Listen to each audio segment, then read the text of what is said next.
Paramedis TV. Assalamualaikum warahmatullahi wabarakatuh. Selamat datang di Paramedis TV, sebuah channel yang fokus membahas masalah kesehatan. Pada video sebelumnya, saya sudah membuat video tentang batu ginjal atau batu saluran kemih. Kemudian ada yang bertanya di kolom komentar, apakah batu ginjal sama dengan prostat? Oke, di video kali ini kita akan membahas tentang prostat atau pembesaran pada kelenjar prostat. Saya sudah menyiapkan sebuah gambar mirip dengan gambar yang kemarin. Ya, ini gambar penampang ginjal kanan kiri, kemudian ada saluran ureter di bawahnya, kemudian di bawah sini ada kandung kencing, kemudian dari kandung kencing keluar ke penis. Nah, antara kandung kencing dan penis disinilah letak prostat.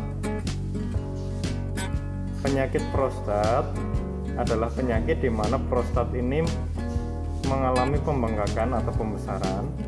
Kemudian dari pembesaran itu mengakibatkan tertutupnya saluran kencing seperti gambar di sebelah ini, di mana kelenjar prostat itu membesar kemudian menutup saluran kencing.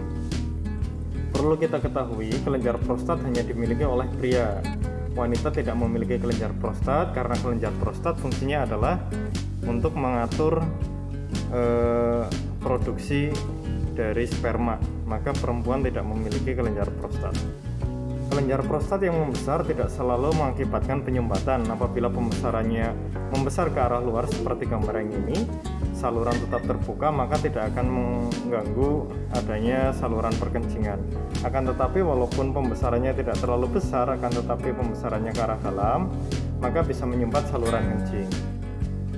Oke, tanda gejala dari prostat yang membesar adalah ketika kita sering bangun di malam hari, terasa ingin buang air kecil lebih dari 2 kali. Kita sudah tidur, terbangun kencing, tidur lagi, bangun lagi ingin kencing lebih dari 2 kali, itu adalah salah satu tanda-tanda khas dari gejala prostat.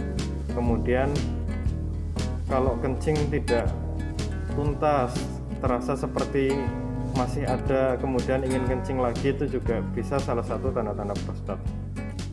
Lalu ketika prostat mengalami pembesaran seperti ini, apa yang akan dilakukan oleh petugas medis? Dokter spesialis urologi biasanya menyarankan 2 tindakan. Yang pertama adalah dengan obat. Apabila sumbatannya belum total, ini masih bisa diobati dengan obat dengan cara minum obat rutin. Apabila obat ini respon, gejala-gejala seperti tadi bisa berkurang, maka bisa diteruskan biasanya sampai waktu yang cukup lama, sekitar 1 bulan sampai 6 bulan. Akan tetapi bila prostat itu sudah menutup total dan mengakibatkan seseorang tidak bisa buang air kecil, maka biasanya dokter akan menyarankan tindakan yang kedua, yaitu tindakan pembedahan atau tindakan operasi.